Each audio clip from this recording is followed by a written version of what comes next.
Bonjour à tous et bienvenue dans cette nouvelle revue de presse hebdomadaire. Je suis Mickaël Assounou et au sommaire de ce numéro, la succession historique du régime castriste. Et Mickaël, vous nous parlez donc de Cuba. Ce jeudi marquera en effet l'histoire de Cuba, puisque pour la première fois depuis près de 6 décennies, l'île ne sera plus dirigée par un Castro, Raúl cédant officiellement la présidence à son dauphin désigné, Miguel Díaz-Canel. La nomination du numéro 2 du régime, âgé de 57 ans, a été soumise au scrutin de l'Assemblée mercredi.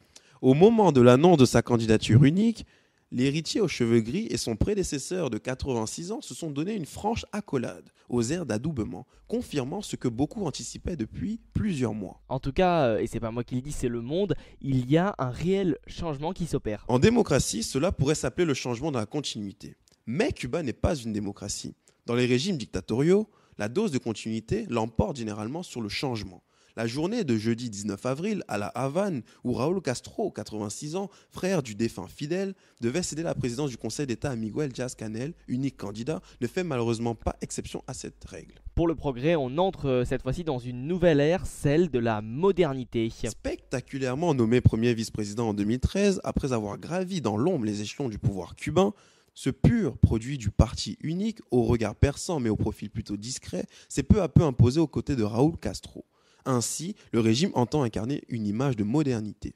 Mais surtout, Miguel Díaz-Canel a été l'artisan d'un rapprochement longtemps considéré comme impossible avec les États-Unis, en adoptant une diplomatie plus pragmatique. Toujours inflexible sur l'essentiel, il a su donner des gages nécessaires à Washington pour initier fin 2014 un dégel aujourd'hui remis en cause par l'administration de Donald Trump. Oui, et quant au Parisien, eh bien le Parisien il nous explique que des doutes subsistent. Si l'arrivée au pouvoir de ce provincial et ancien professeur de mathématiques se confirme, bien peu paraît sur sa capacité à tenir tête aux classiques du régime issus du parti et de l'armée. La nouvelle composition du Conseil d'État, véritable instance dirigeante du pays, avec ses 31 membres, fournira une indication sur la dose de renouvellement que le régime cubain va consentir à s'appliquer. Rappelons que Díaz-Canel n'a pas connu la révolution cubaine de 1959.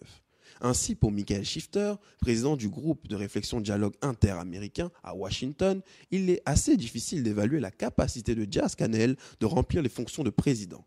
Ses débuts constitueront un test pour ses capacités politiques et il peut s'attendre à des résistances, affirme l'expert. C'est donc une fin de règne pour les Castro. La fratrie Castro a écrit une histoire unique de coopération au sommet, parvenant à résister pendant près de 60 ans à l'adversité de la superpuissance américaine et à l'effondrement du partenaire soviétique aux conséquences dramatiques pour l'île.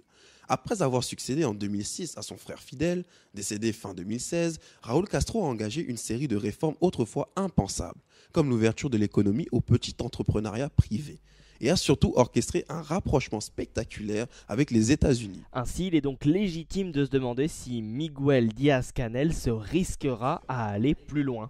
En effet, Martin, pas si sûr, car le contexte actuel géopolitique ne lui est pas beaucoup plus favorable. Le Venezuela, rare allié de Cuba qu'il fournissait en pétrole, s'est à son tour effondré. Et le rapprochement avec les États-Unis, lancé en fanfare par le président Barack Obama il y a 2 ans, n'a pas survécu à l'arrivée de Donald Trump. Entretenir l'immobilisme promet un étouffement économique à petit feu. Lancer de vraies réformes comporte une part de risque politique. La voie apparaît pour ainsi dire étroite pour le successeur des Castro. Quant à moi, j'emprunte la voie de la sortie et d'ici là, vous donne rendez-vous pour la semaine prochaine pour une nouvelle revue de presse de l'actualité internationale.